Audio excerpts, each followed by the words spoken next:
You're building the empire and we'll help you protect it. because even the most powerful women Still have trust issues.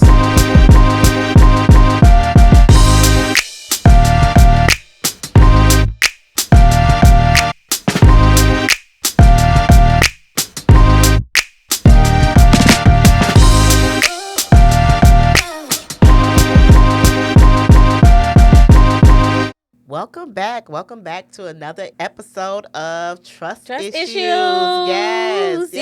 We are here where money meets mindset, legal meets legacy, and power meets protection. Yeah. I am one of your co-hosts, Attorney Urenia Ricks Johnson with Ricks & Associates, and I have my sister here. Yes, girl, I'm here. Erica Hall, EH Wealth Advisors. Welcome back, everybody. Welcome back. So today, it's kind of a continuation of what we kind of talked about in the last episode, right? Yeah. We talked about debt, but this episode, we're going to talk about credit. Definitely two different things. But, sometimes people equate them together, Mm-hmm. and they definitely have a correlation together. Mm-hmm. But credit is something that's totally different, and we hear a lot about credit. We hear a lot about credit management, credit repair, Credit worthiness. Yeah. Low credit score, high credit score. Oh, my goodness. All of those things. We hear about credit, Mm-hmm. But is it just a number? What do you think it is? It's definitely, it's like your Social Security number. It follow you wherever you It follow you. It follow you wherever you Those go. 3 digits. Yeah. Mm-hmm. They can determine how much you're able to borrow, whether or not you're able to borrow, whether or not you can get a job, Right. whether or not you can be in the financial services industry. It's and just, insurance now. They're taking into consideration with insurance now. It's a lot of things that now they're taking it into consideration with things that we maybe before wasn't really an issue on, whether you had good credit or bad credit. Yeah. But now it's becoming even more effective in operation and understanding that it does affect you and that you can't just forget about those 3 numbers. No, you got to pay attention. Got to be aware, as we talked about. Got to be aware, and you got to know how to manipulate the score.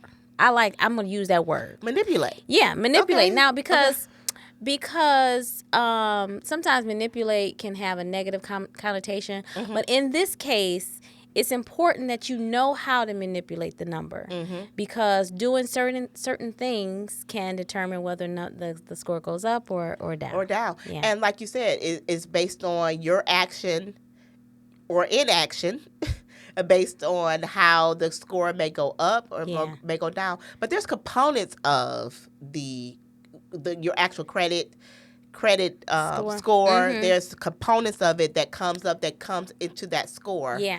And so we're going to get into a little bit about the components. Let's talk a little bit about the components of what it's about 5 components. Yeah. That the company, so we have lenders, insurance companies, employers are all looking at this number, and this number is usually calculated, or each credit bureau. So we have 3 credit bureaus, main credit bureaus. Right. So we're talking about Equifax, Experian, and TransUnion. Yeah. And within those 3, you can have 3 different numbers, right? You can have 3 different numbers because everybody doesn't get the 3 credit bureaus may not get the same information.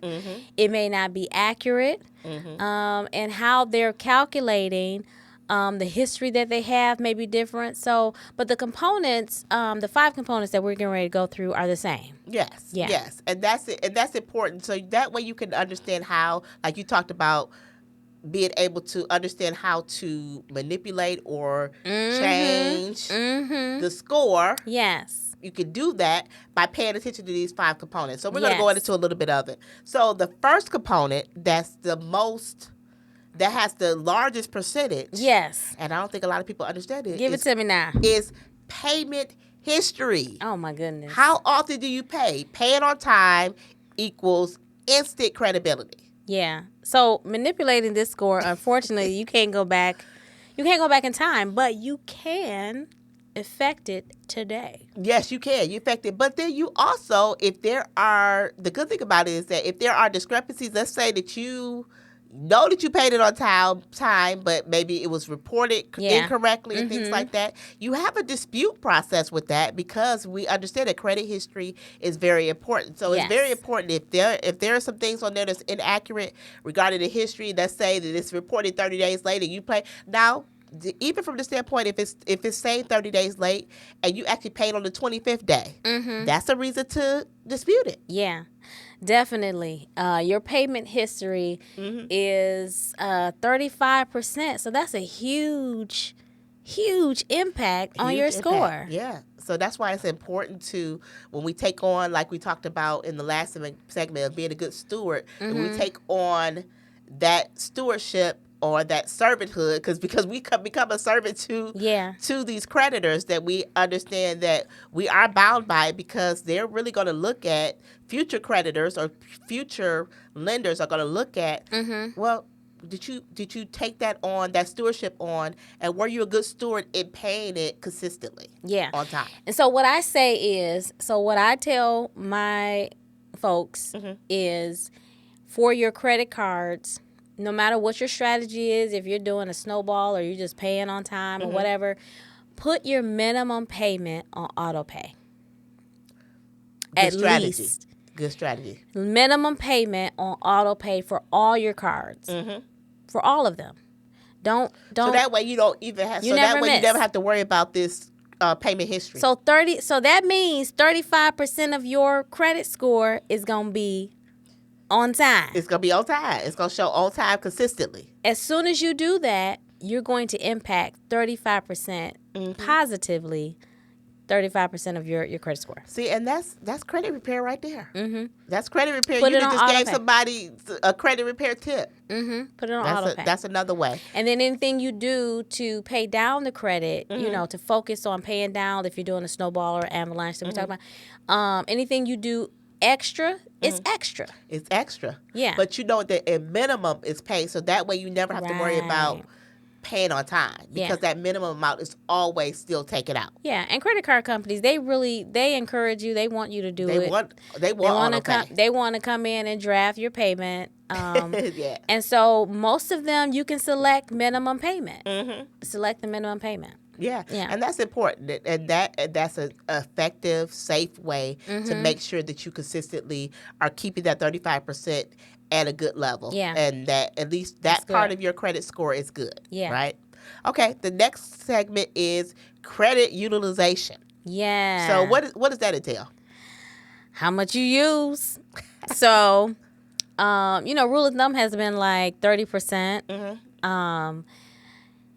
And now they're even saying 10% is ideal. Okay. But if you really want to manipulate that score. Okay. How we do it? Paying off the balance. Really? Paying off the balance every month. And so when we talk about strategy, so one of the strategies that we can have is finding out when so there's two dates when it comes to credit. There's the payment due date, and then there's the credit reporting date. Okay. And usually the credit reporting date is a few days. It's not the same date as the payment due date. So when I say reporting date, I'm saying the date that credit card company reports your balance to your credit to the credit bureaus. Credit bureaus. Okay. So for examples, what I have found in just the ones that I've worked with is it's typically around 2, 3, 4 days difference. Okay. So the credit company will, let's say your balance is $500. Okay. And your limit, the amount you can charge up to, is $1,500. So we're at 1/3. Okay. Right. And if the credit reporting date is the 5th of the month, and then the due date is the 7th of the month. But you have it set up to pay on auto pay on the 7th of the month. It's on time. But the 5th, your balance was when they reported $500 was reported to the credit bureau. Okay, so sometimes you and need to on pay the early. 7th, you paid off the balance. Now, here's a win-win. Okay. Set up your payment on the reporting date. On the reporting date. Versus the due date. Got which it. is and usually how do you find before. the reporting date? How do you find, that's a good question. You want to go to the front of the class, girl. I got a question. That's a good question. So usually you have to contact the credit card company and ask them what is the reporting date. So they don't put that on the credit report or anything so that's not something that you can get on the report. That's two ways. You can check your credit report and you can see the date that they report, but it varies sometimes. Okay. And so it varies sometimes. You'll see if you look at the credit report, you're looking at the information after the fact. Got it. But you won't know the logic as to how it varies. But if you call the credit card company and they'll say, "Oh, it's a 25-day cycle," or it's a 27-day cycle that we report, then that tells you how many days. So when do they start the cycle? When you at the date of payment, or when do they start the cycle? What is that? If they say 25 days, does it start on? They'll have to tell you. Yeah, they'll have to tell you. Yeah, they'll have to tell you what those dates are. So they'll say like if it's a 30-day month, then it's a 25-day cycle. If it's like February where you have 28 days. Yeah, 28 days, then it's a 22-day cycle or something like that. So you have to call the credit card company and ask them the question. Now, I've only had one time where the representative that I spoke with just didn't know what the heck I was talking about. Really? But mostly every other credit card company that I've called, they knew exactly what I was asking, and they were able to give me those dates and give us that information so that we could set up our strategy. Yeah, that makes sense. Yeah, that definitely makes sense. And so that's definitely a way for you to set up a strategy. Okay. Yeah. So the third one is the length of credit history. So making sure you have these cards for a long period of time, right? So we're now at 65% just from payment history being 35%, credit utilization at 30%. And so now that's over half. Yeah, that's 65% of your score. And credit utilization. Yeah, history and use. Yep. Yeah. Yes, that's huge though. That is. That's a big thing. So those things are important. And so the length of credit history, that's important as well, because having those for a long period of time and then still keeping those cards, because I used to be the person that after I just kind of paid it off, I would just, would like cancel the card. Yeah, no. But no. I learned that it's still good to say, still just keep it and just don't use it. Yeah. Or just use it minimally and pay it off if you got something that you just want to just use it to pay it and just pay it right off. But the good thing about it is just to have those things, because the length of credit, the credit history does matter as well. Yeah, I'm glad you mentioned that, because I was going to throw that in there about, if someone was going through trying to reduce their debt, paying down, doing the snowball, and, you had mentioned don't use it, they may not use it or what have you. That's right. However, if your strategy isn't just paying down debt, now your strategy is credit management, not debt management. And now you have cards. So once we've managed the whole debt thing and we now are working on building our credit, now you have cards that are set up for specific things. Right. You don't want a dormant card. You want a card that you will use for, maybe I use this card for gas and I pay off the balance every month. Just like I would pay gas. Yes.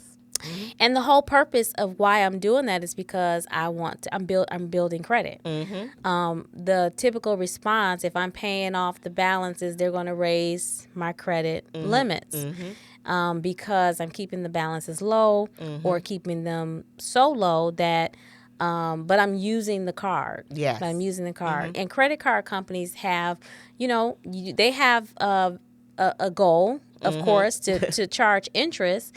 And so they know that by extending the credit, they're definitely helping to build your credit or you're building your credit worthiness, but they're showing it by giving you more credit. Yes, and that's important to understand. Also, like you said, they have a strategy, but you should also have a strategy. Yes. You should also have a strategy for making sure that you're reducing debt and making sure that you're monitoring your credit. Right? Yes. Credit mix is another 10%. Yeah. So, I just wanted, before we go to credit mix, I wanted to just say, just to reiterate what you said. So don't close old credit card accounts. Keep them as long as you can, because that's 15% of your score. All right. And when you keep them, like you said, if you just use it and designate them for a specific purpose, like you said, if it's gas, if it's just, if I ever do entertainment or if I ever go out, then this is the card that I use. And then I just know that the following month. And it is a good way for you to track certain things if you use a card for a specific thing. It is. This is my vacation card. This is my Christmas shopping card. This is my gas card. You know, it organizes your life. It does. It helps you quite a bit. So I think making sure that you have a strategy together, right? Yeah. Okay. All right. Credit mix. Go ahead. Yeah. So 10%. 10%. Okay. Right. Okay. So credit mix. This is the credit portfolio that I love to talk about. Having a portfolio of credit. Too many of us only have or are familiar with credit cards. Right. And so those are revolving credit cards are revolving credit. But you could have secured, unsecured. So you can have installment, what they call installment loans. Yeah, installment loans. Where you're paying off a loan. Maybe you needed a loan to get a certain things or to finance something. Yeah. It's not necessarily secured, but you just have this line of credit that you have utilized. Yeah. And it helps to manage everything that you do. Exactly. So having like an installment loan, that's important as well. It's great. And so we started off you may have to start off with a small secured loan or credit card or something like that, or a secured loan to get started, to build your credit. But we're talking about installment mortgages. Oh, okay. Auto financing. Yes. Right? These are different types of credit that helps you to really expand the type of your credit portfolio. Yeah, and it's important to understand those things because you should have a portfolio. You should have different lines of credit, different things that you actually kind of can rely on to have a portfolio. Home equity loan or a home equity line of credit. I particularly like the home equity line of credit because they can give the borrower a credit line similar to a credit card where it's not revolving, but it is you have a 10-year line of credit that may last for 5 years or 10 years. Okay. And for 5 years or 10 years, you can use this account. You can run it up and pay it down, and run it up and pay it down, and run it up and pay it down like a credit card, except it's tied to the equity in your home. It's secured, right? I like that for it helps to cushion you for an emergency for your homeowner, for the family, and it just, if you have major repairs that you need to do to your home, major outlays like a new roof or a new the furnace goes out, big things like that. And those are important because as homeowners, things happen. It's not easy to own a home and to make sure that you have what you need in order to make it how you want it to be. Yeah, girl, those are some things that I consider when I say I'm not getting another house unless it comes with a man to take care of it. You know what I'm saying? Because oh my goodness, the honey-do list. Yes, was for real. That was for real. That was for real, and I didn't think anything of it. But he kept the house running in tip-top shape, and now I call maintenance. I need somebody to come up and fix my garbage disposal. Right. My light is out. I like that. Yeah, I like that. And those are important things. You know, I praise God for my husband, because a lot of times I'm just like, he's like, we need to take care of this. I'm like, okay. You know, I was oblivious to it. Right. Yes. I just figured you were gonna take care of it, right? Right. That I remember we had to get new windows, and that was our first home equity line of credit. Okay. And it was great, because after we paid off the windows, we had to get the roof fixed. Okay. And then after we paid that off, it was there the next time we needed something major done to the house. I think we had to dig up a pipe or something in the backyard, and it was there. It was there. So those home equity line of credit is ideal for that homeowner. Yeah, and I just think that, you know, making sure that you're being flexible with it, and understanding that, you know, understanding the assets that you have within your home. You do. All right, what we got next? And new credit. It takes a 10%. Credit. You know, don't open 5 accounts at once. Yeah. You know, that is, sometimes I think that we think that, okay, since they're running it, okay, I want this, and this. Yeah, because those inquiries, they have an impact on your score every time you it's like every time you do an inquiry. So or you're opening an account, but it's like if you're demonstrating that you need credit, then the merchants don't want to lend to you, which is, you know, it's like an oxymoron. Like, so if I make it seem like I really, really need it, they're just like that I guess that person is just like, okay, you too needy. Yes, but the word is risk. You are a risk. Listen, insurance and credit is the selection and classification of risk. Right?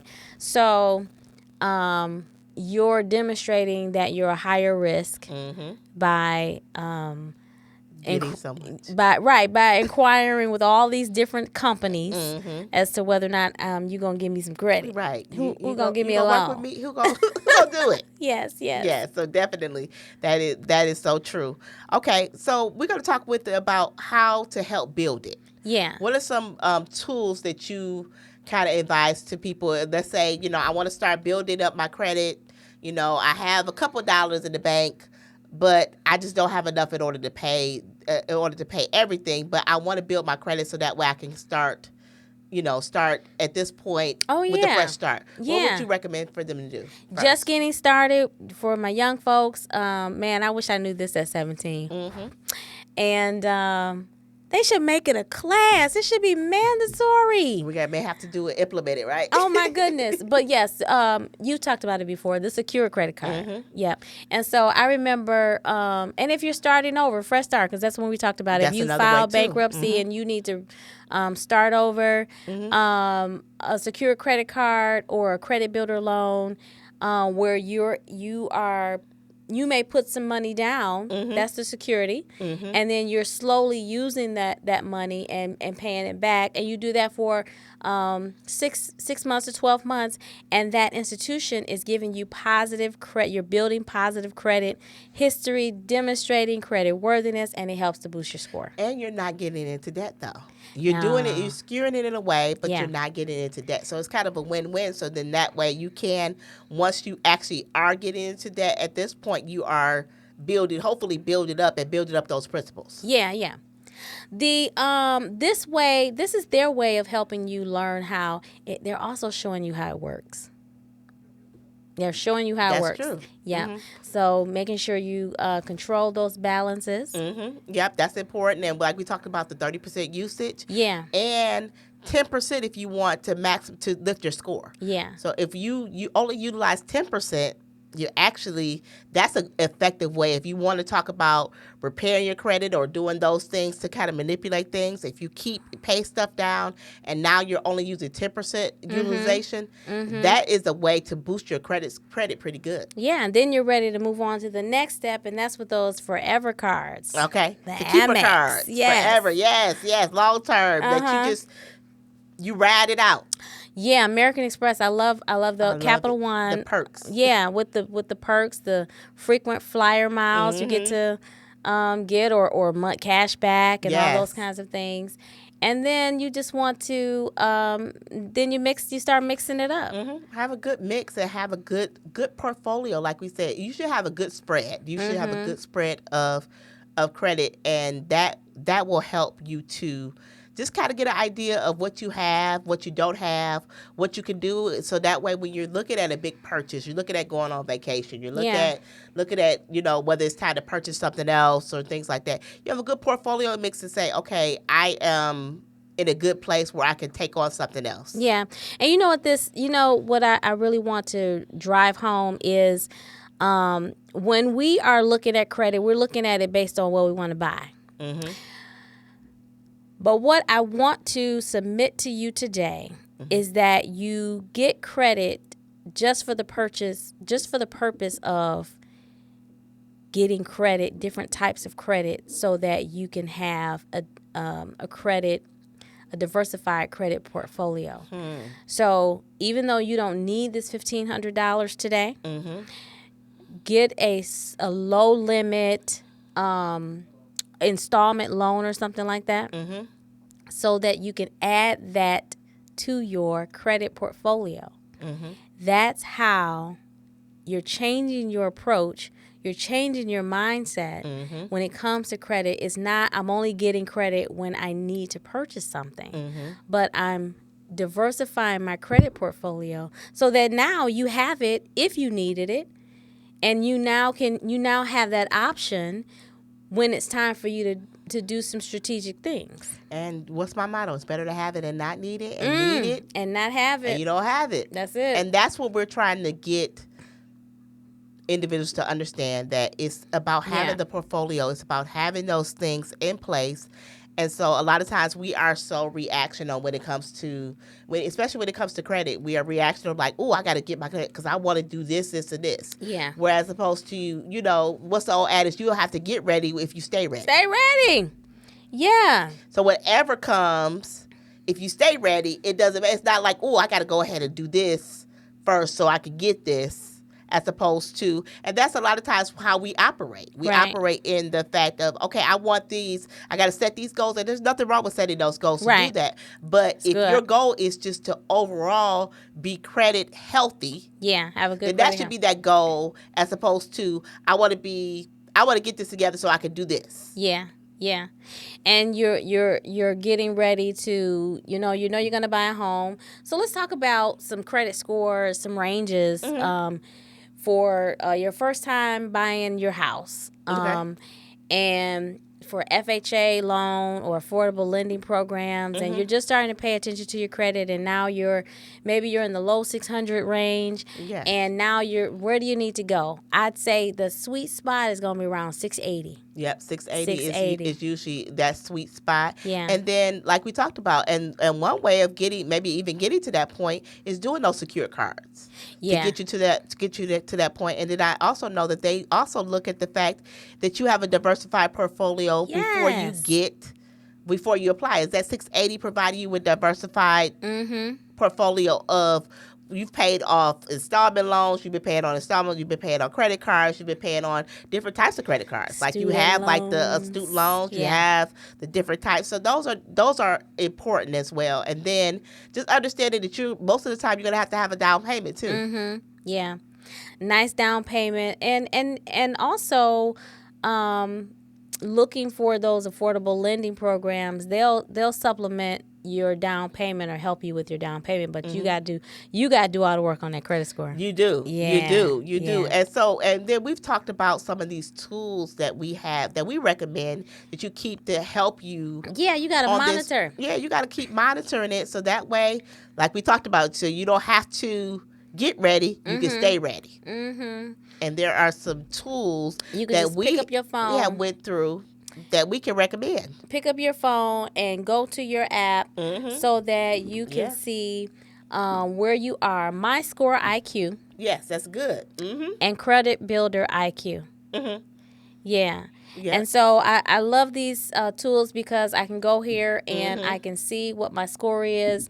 And the score gets updated every 30 days. Okay. It gets refreshed with the 3 credit bureaus.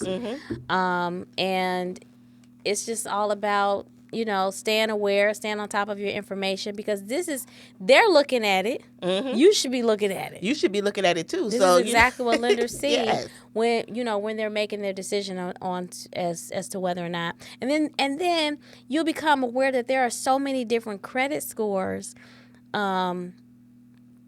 There are so many different, like you have the FICA, and then you have the FICA 4, FICA 8. You have all these different lenders or different merchants. They look at different aspects of the score, and so you want to become more familiar with how are they looking at you? Yes, and what is it that they're monitoring? And what does that mean? What does that mean? Because this isn't about perfection. It's not. It's not about perfection, and it's also about making sure we're constantly learning and evolving and understanding that even with credit, we have to keep learning and understanding that we can improve it, even if you're at like the height, but just make sure that you're maintaining it, making sure that you are looking into things and constantly monitoring. And that's how you keep it going and making sure that you have a plan in place. Yeah. Because credit, we're talking about your financial credit, but credit also has to do with, I think this is a good lesson on your credit worthiness, your name. Your name. I'm reminded, when I think about credit in the Bible, I'm reminded of the widow. Mm-hmm. And I think it's in 2 Kings chapter 4, verse 7. The reason I know is because I was trying to ask God about, show me credit in the Bible. Because I know the Bible talks about, if you owe someone, pay your debts. Yes, exactly. Owe no man but love. But a narrative or a demonstration of managing credit.